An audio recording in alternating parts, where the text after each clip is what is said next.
For those of you who have been following us from the beginning, you will know that we have completed the discussion on the 18 chapters of the Bhagavad Gita, and we are now looking at the titles or the epithets that are given to God in the Bhagavad Gita. So, Sister Denise, very, very warm welcome. Great to have you back. Thank you.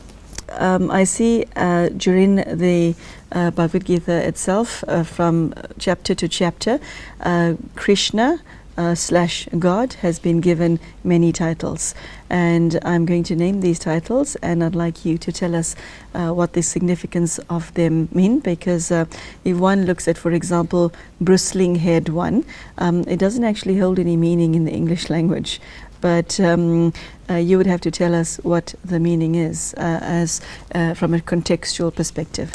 Okay, so the first term, Sister Denise, is Rishikesh.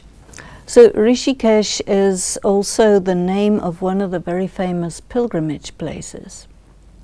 So Rishikesh, the bristling-haired one, okay, Rishikesh refers to actually Shiva, who is mixed with Shankar, who is shown, naked as part of the Trimurti, and is indicated, or the sign of him is the bun of unkempt hair that's on the top, that is the sign of the renunciate, but it's also not really something that you would normally associate with Krishna, the beautiful one, who is the prince of the golden age with the peacock feathers in his crown. So here I see a definite decoding needed here, because you have Krishna, the beautiful form, and Rishikesh is not really a beautiful form at all. And Achyuta? Achyuta means the one who has never fallen. And one of the things that we can say for a human being, and you always see Krishna in a human form, who is also known as Shyam Sundar, the fair and the dark.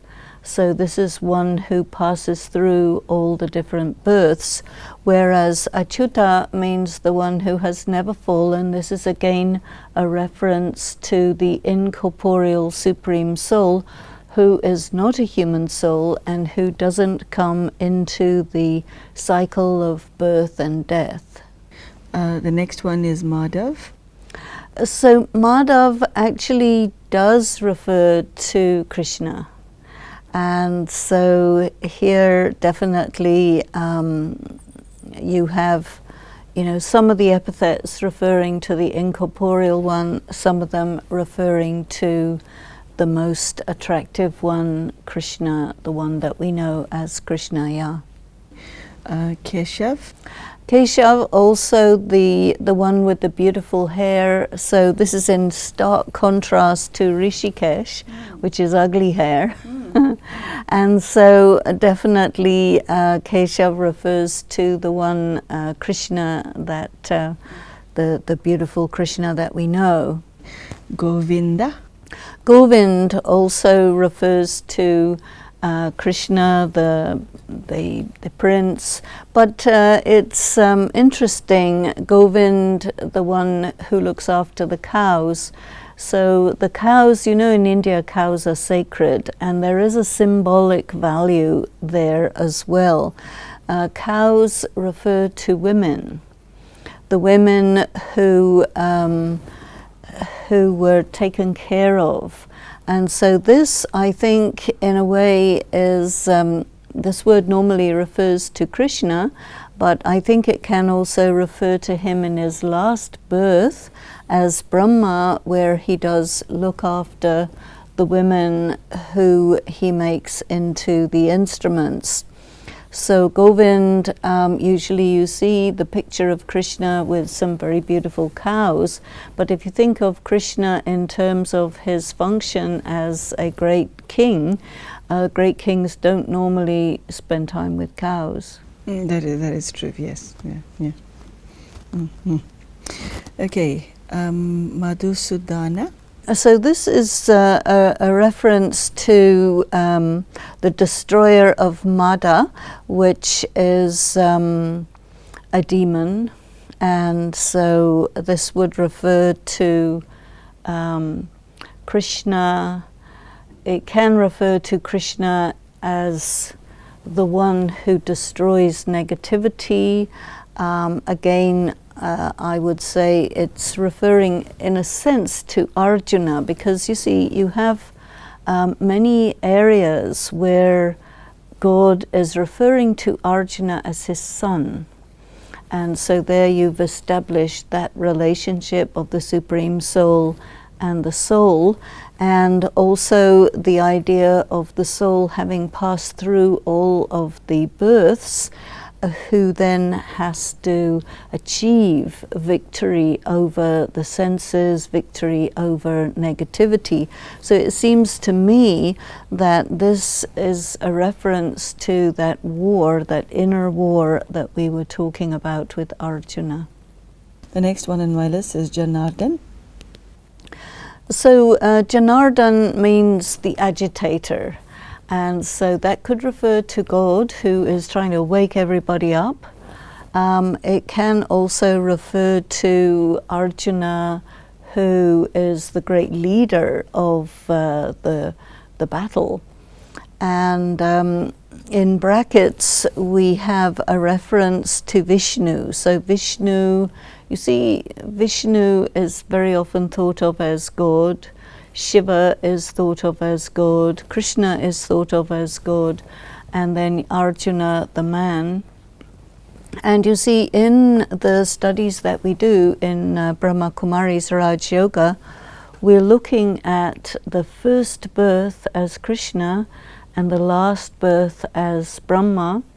Krishna also connected with Vishnu, or Krishna is Vishnu, and you very often see the image of Vishnu with, out of his navel comes a lotus with Brahma on that lotus, and then out of the navel of Brahma is another lotus with Vishnu on it. So to us, this is a reference to the passage through many births, where your first birth is as Vishnu or Krishna, the last birth is as Brahma, or again we would say Arjuna. And so he is definitely the best among men, but in his Tamopradhan stage, and he has to receive the knowledge of the Gita so that he is transformed into the highest, the one who is next to God, which means Krishna. Sister Denise, the next one is Keshni Sudan.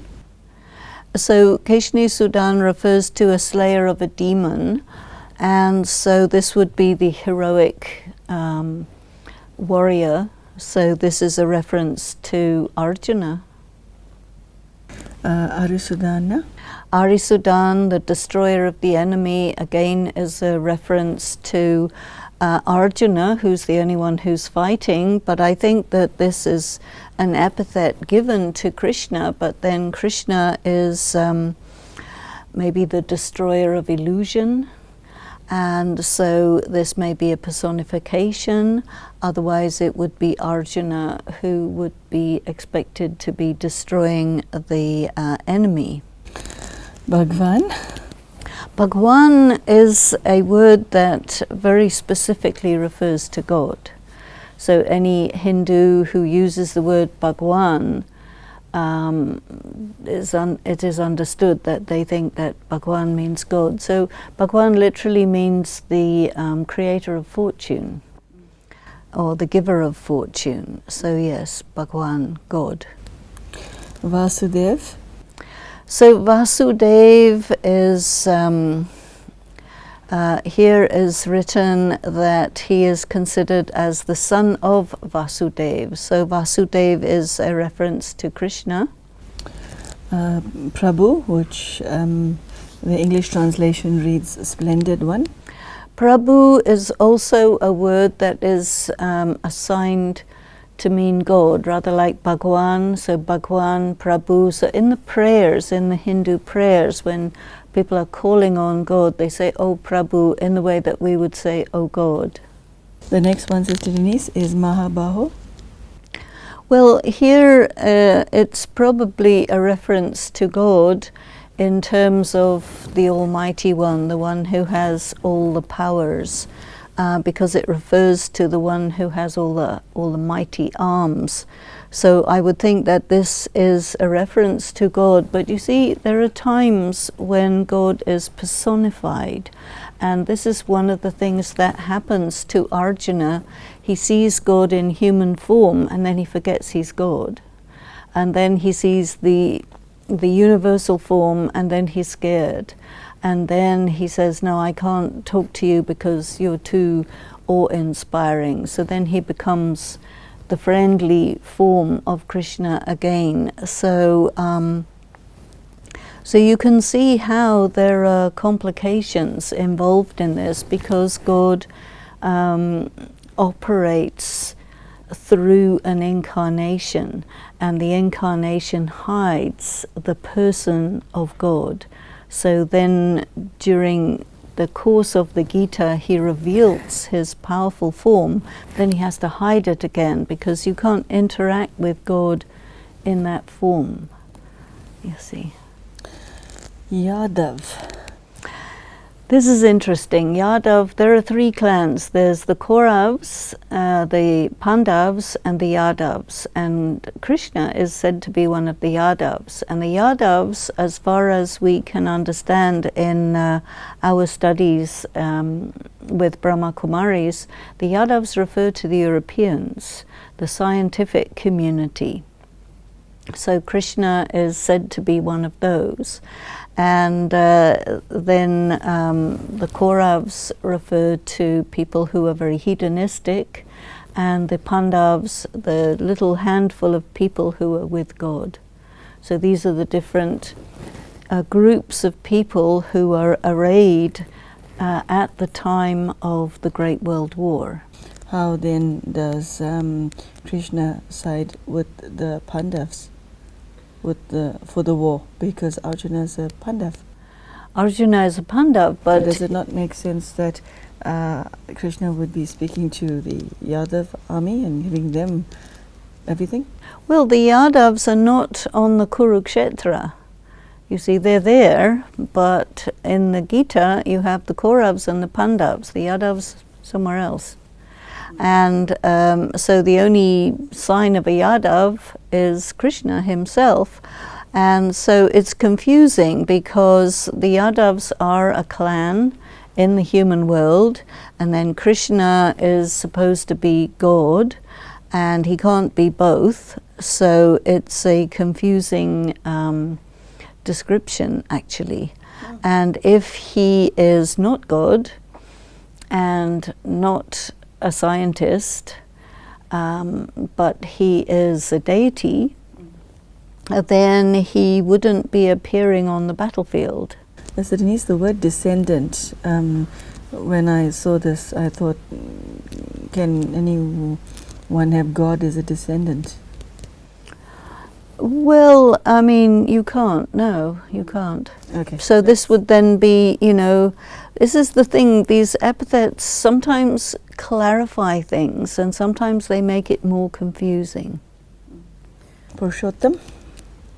So Purushottam means the highest human. And so the highest human is really, in a way, Arjuna. But then Purushottam cannot refer to somebody who is studying, so then it's assigned to Krishna.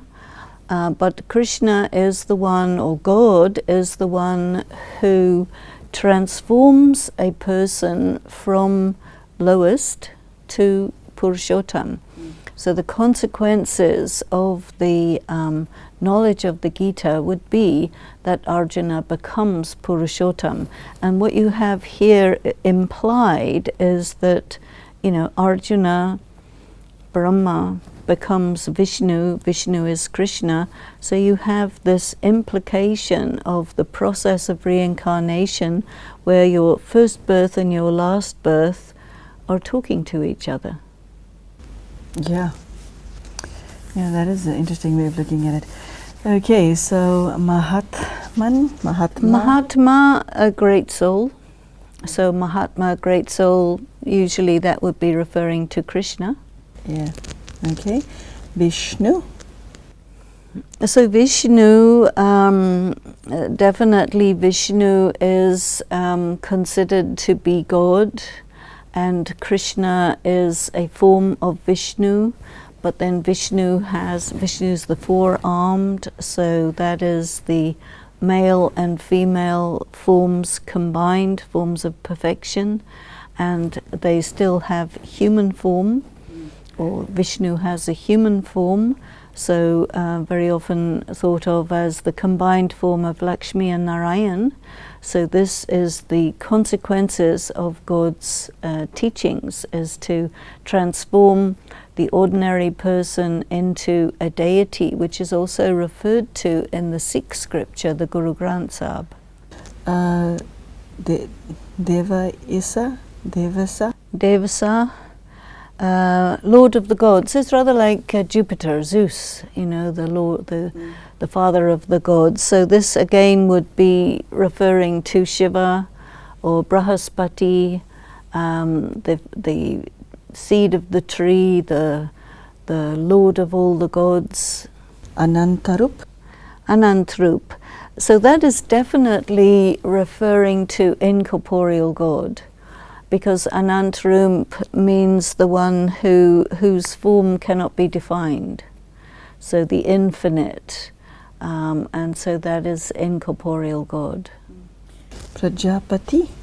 Prajapati, you have Prajapati or Prajapita. So we, in our teachings in Brahma Kumaris, we talk of Prajapita Brahma, the father of all the people.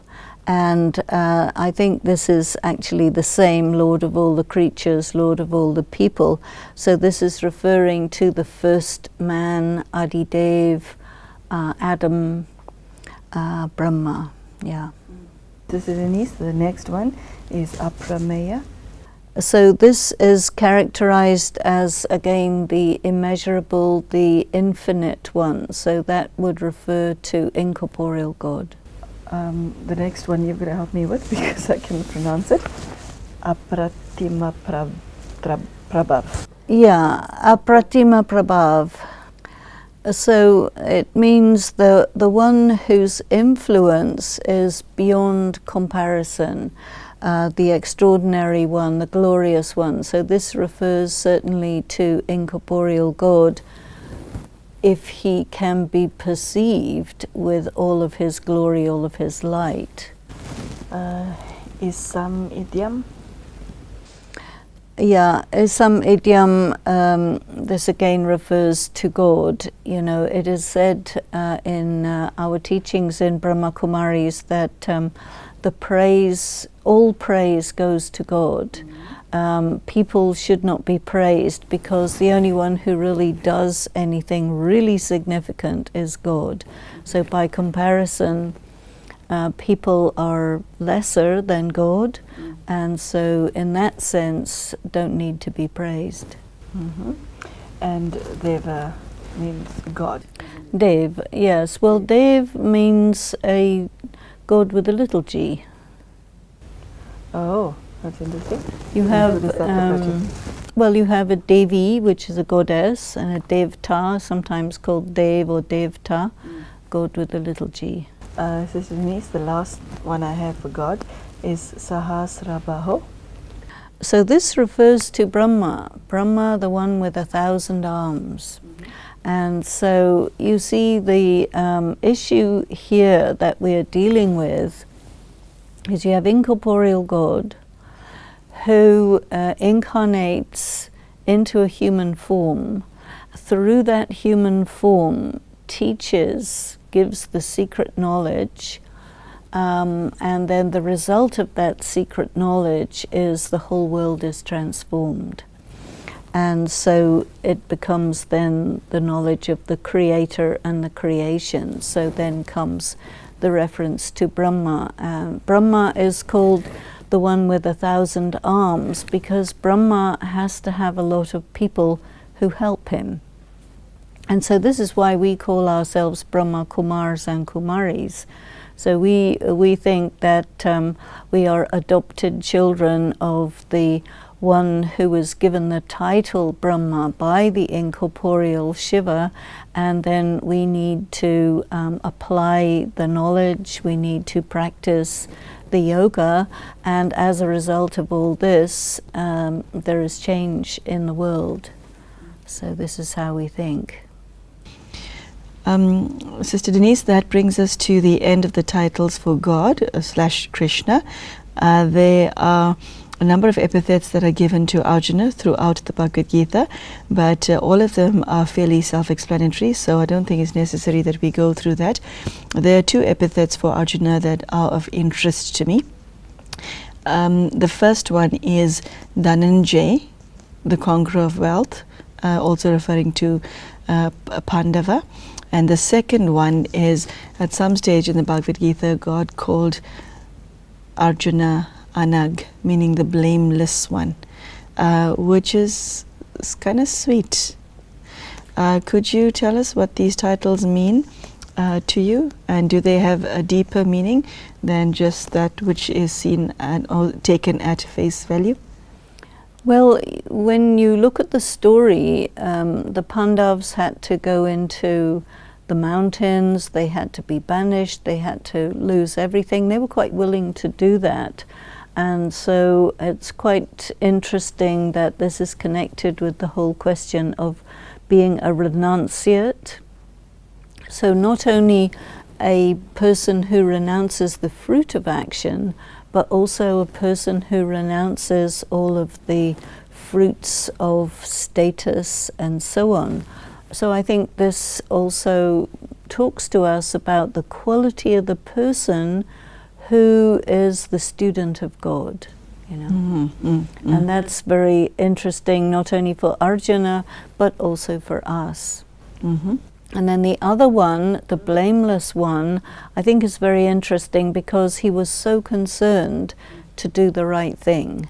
And to call him the blameless one means, and God keeps on telling him, don't worry, do not grieve, you're okay, you've got a good destiny, just listen, just have faith, because you are all right, you are blameless. So that's really good. Sister Denise, I think that brings us to the end of this episode, so we have to say goodbye to you now, but there are a few other discussions that you and I will be engaging in as far as the Bhagavad Gita is concerned, so we'll say goodbye for now, but we'll see you again soon. Thank you. So there you go.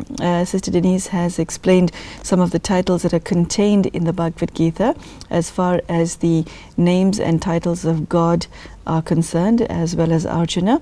And it's interesting to know these words, not just because of them in context, but each of these titles of both Arjuna and Sri Krishna / God carry a meaning to it, a depth to it, and it gives us fresh insight and a deeper understanding of what this book is all about. So, Sister Denise, thank you for your sharing, and thank you at home, and we hope to see you soon. Take care and goodbye.